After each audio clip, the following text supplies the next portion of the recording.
কি আর বলবো, ওই যে কথায় আছে না, যার জন্য করি চুরি সেই বলে চোর, ঠিক সেরকমই। আপনি যার জন্য আপনার বাড়ি ঘর সুখ শান্তি সব ছেড়ে দিয়ে আসছেন, সে স্বামীই তো আপনাকে বোঝে না।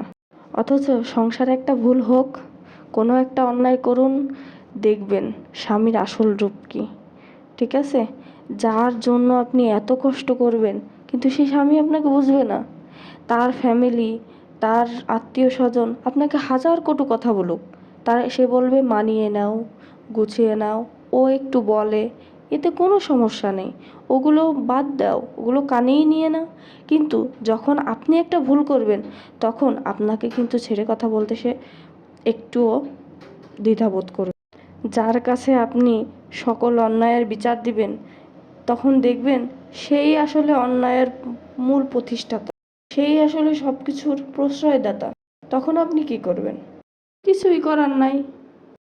আপনি দেখবেন, আপনি যতই স্বামীর সেবা করুন, যতই ভালোবাসুন, যতই আদর যত্নে রাখুন, আপনি কখনোই তার মন পাবেন না যতক্ষণ না তার ফ্যামিলির মন পান। আর আপনি যতই কাজ করেন, যতই তাদের আদর যত্ন করেন, আপনি তার ফ্যামিলির মন পাবেন না, কারণ আপনি বাইরের লোক।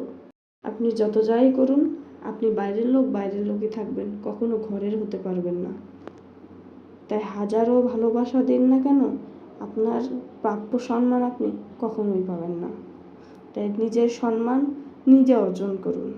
ভাই, যতই দুনিয়ায় যত কিছুই বলুক না কেন, আমি তোমাকে ভালোবাসি, I love you, I love you too, I love you three, আসলে না, দুনিয়াতে কেউ কারোর আপন না, এটাই বাস্তব।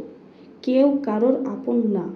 যদি তাই হতো, তাহলে অন্তত পক্ষে সেই সব মানুষগুলো অন্তত পক্ষে বুঝতো যে আপনি আপনার ঘর বাড়ি সুখ শান্তি সব কিছু ফেলে এসে তাদের জন্য কষ্ট করছেন। তাদের থেকে কি আপনি কিছু ভালোবাসা আশা করতে পারেন না? এদের থেকে ভালোবাসা আশা করাটাই ভুল, না করাই ভালো। কারণ এদের থেকে ভালোবাসার থেকে কষ্টটাই বেশি পাওয়া যায়। তাই ভালো থাকতে হলে নিজে ভালো থাকুন, নিজেকে ভালোবাসুন, নিজের ভালো থাকার কারণ খুঁজে বের করুন। আচ্ছা বলেন তো, আমি কি ঠিক বলছি না ভুল বলছি?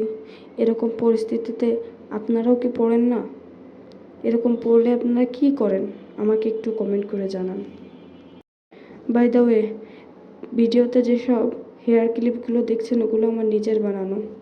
কোন ক্লিপটা বেশি ভালো লেগেছে কমেন্ট করে জানাবেন, আর ভালো লাগলে ইনবক্স করবেন। No more today. See you next time. Feel easy to inbox us. Allah Hafiz.